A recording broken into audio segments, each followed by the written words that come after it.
Recording and live on Facebook once again on May 10th, 2023. John Polson here with Kevin Onizuk and Alcova Mortgage. Good morning, Kevin.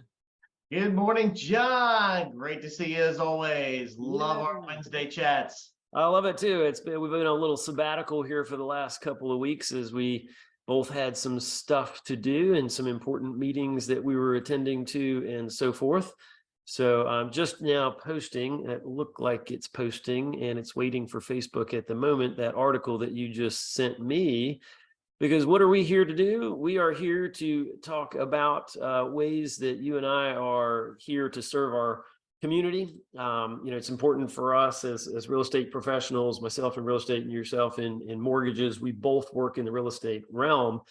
And our objective is to help people stay informed and educated about what's going on in real estate so that they can make smart decisions and avoid costly mistakes.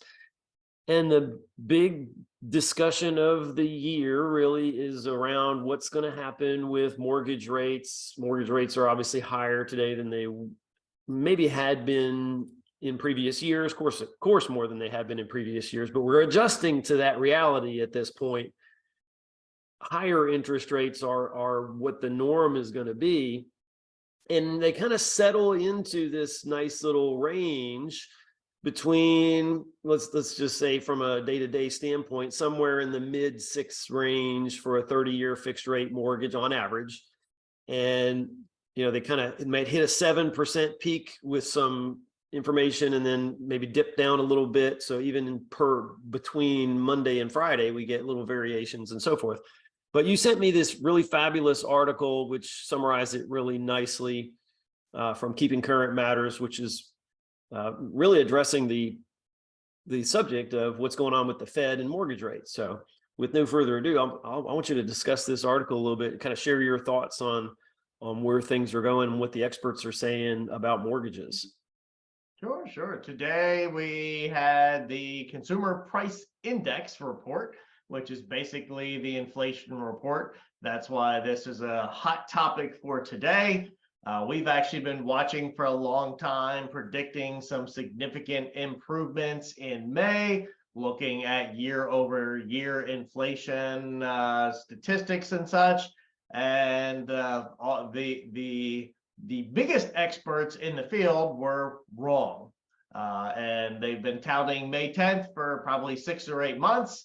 And we were looking for some significant improvements and a big jump start to lowering of rates, but it just didn't happen. It all fell flat. So even the experts get it wrong, and no one really knows what's going on right now.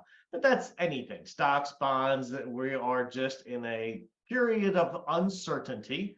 But like everything else, inflation makes mortgages more expensive also. So the Fed is working to battle inflation, but then your DC leadership is deficit spending.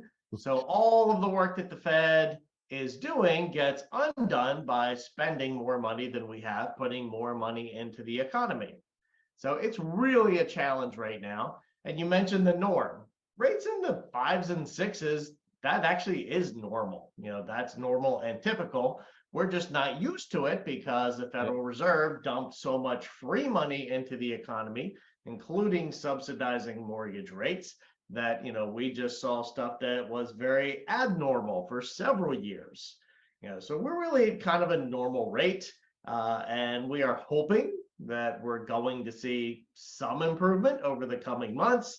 The experts who, they certainly can be wrong, but they're expecting rates in the upper 5s, maybe in the second half of 2023, and maybe 2024 settling down into the mid 5s somewhere, kind of just hanging out there. And that's going to be really kind of what should be the norm.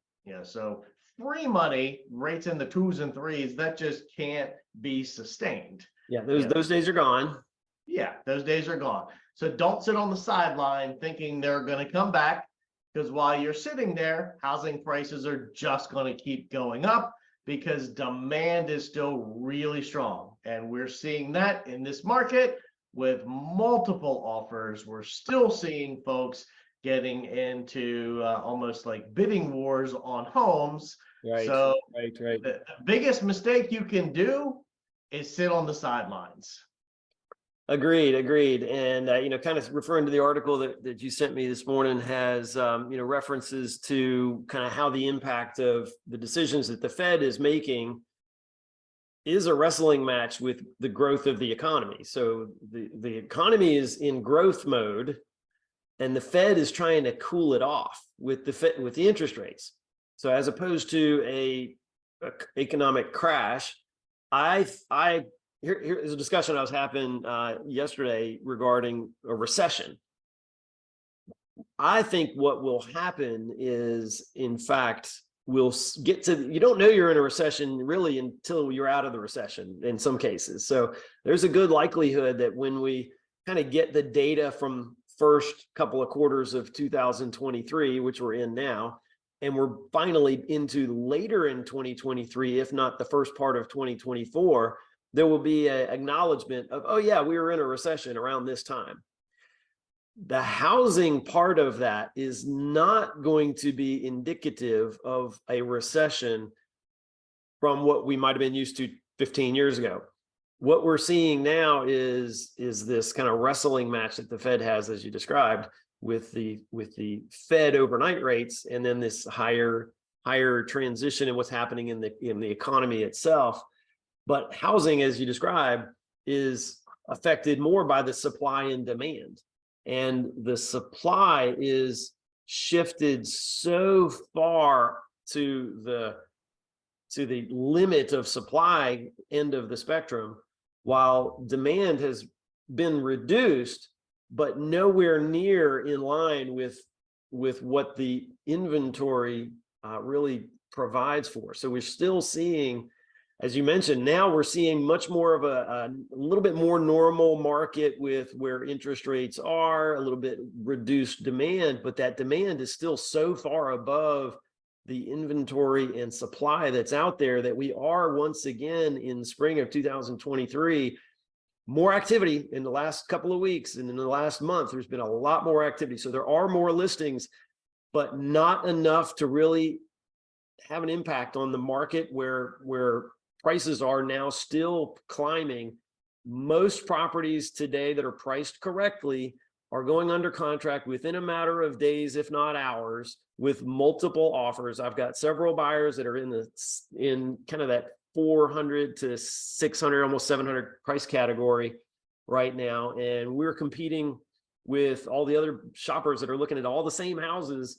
Each one that comes on the market, there could be 5 to 10 or more offers on that house within a period of a couple of days. And most of those offers are at or over asking price. And right now, once again, we're having to really, it's difficult for buyers. There's no question about it. But there's struggles at this point to potentially have to waive home inspections and even make appraisal guarantees again. We're back to that kind of market right now, and a lot of that is, even as interest rates are higher, buyer demand is real, and the inventory shortage is kind of hitting us right now. There are a bunch of more properties coming on the market this week. I'm very encouraged to see some new listings that have popped into the marketplace over this week and the last couple of weeks.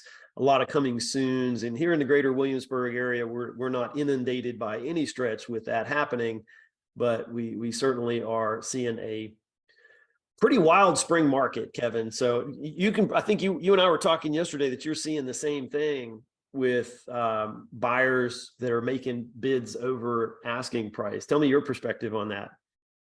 Oh yeah, just this weekend I had somebody that made a bid on a house. It was listed, I forget exactly, somewhere below 750.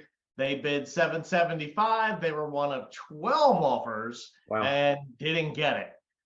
So it's still competitive out there. If you have a house that's priced right and in good shape and has some desirability to it, there are definitely buyers out there. And if you're a buyer, you need to go in and be competitive, make a strong offer, an aggressive offer, and really follow the advice of your buyer's agent. So there are houses being sold, lots of them. You just have to be patient, you have to keep the faith, and you have to be aggressive. And the longer you wait, it's not going to get better. You're sitting there thinking, I'm just going to wait till things get better. Yeah, folks that wanted to buy a year ago or 2 years ago that said that are really regretting their choice in waiting. Yeah, I think, the best time to buy a house So when you need a house. is when you need a house, but usually the answer comes down to probably a year ago. And in this case, it would have been great if you could have bought a house in 2019. If you could have bought a house in 2019, you are doing really well today. Thank you very much for doing that. If you need a house if you're going to need a house a year from now, best time to buy a house is probably now, because prices are not in a situation. This is why I kind of went on the ramble a little bit earlier about the supply and demand imbalance. The prices are going to most likely continue to rise. And even if we do find ourselves in an economic recession, which it doesn't, there are going to be some factors that may look that way when we get out of it next spring. But once we come out of it, Katie, bar the door, because it is going to be another scramble just to find enough housing. And it's going to take a lot of more inventory to address the demand that's in place right now. And with interest rates more likely, as you described, to be reducing, coming down into a manageable, hopefully 5% range. Oh man, it makes me nervous. It's just, that's the environment that we're in, because I saw a survey recently where they surveyed potential home buyers, and those are on the sidelines. The magic number was an interest rate of 5.5, when most folks say, okay, I'm going to get back in the market. So they're waiting for mortgage rates to come down. Once rates do hit mid-5s, there's going to be such a surge of people out there.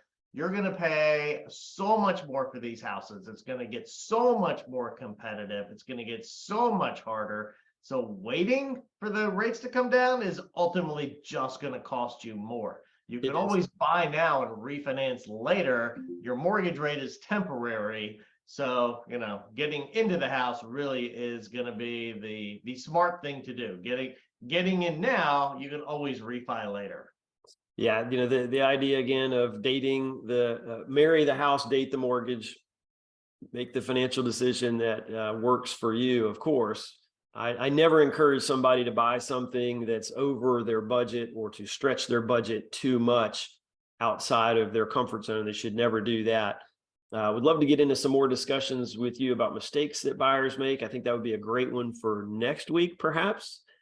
Yeah, absolutely. But yeah, we always give folks a list of do's and don'ts when they get started. Most people listen to those. Plenty don't. Plenty do not. That is so. We have one right now that folks went out and got just an unsecured loan to help cover their down payment, and that's just not allowed. Oh man, yeah, I know we can get into many more of those kinds of scary situations that I call them scary. You never want to see that happen. And of course, we never want to see that happen in a buyer's transaction, because it affects a lot of things. When you make a decision like that, it affects not just yourself, but it affects, there's multiple businesses that are part of that whole transaction. And then the seller that's got to, make adjustments and everything else. So, John, go ahead. Oh yeah, I was just going to say, we're talking a little bit of business here. What do you call it when a group of apes starts a company? I don't know. What do you call it? A monkey business. Hey, since it's spring sports time, why was Cinderella so bad at soccer? Something about her slippers. Well, she kept running away from the ball. Wrapping it up with a good little dad joke. All right, Kevin, these are great discussions. I know there's a lot of people that are asking a lot of questions out there, so I hope that they will, certainly reach out to you if they have questions about mortgages and interest rates in today's market. And certainly I'm here as well to make sure that folks have somebody that can serve their needs with real estate purchasing and selling and all those good things. So with no further ado, we can come to a close for this week and get us back on for next week. Look forward to more conversations and helping more people in real estate decisions. Adios. Have a great week. Happy week. Thanks. Bye.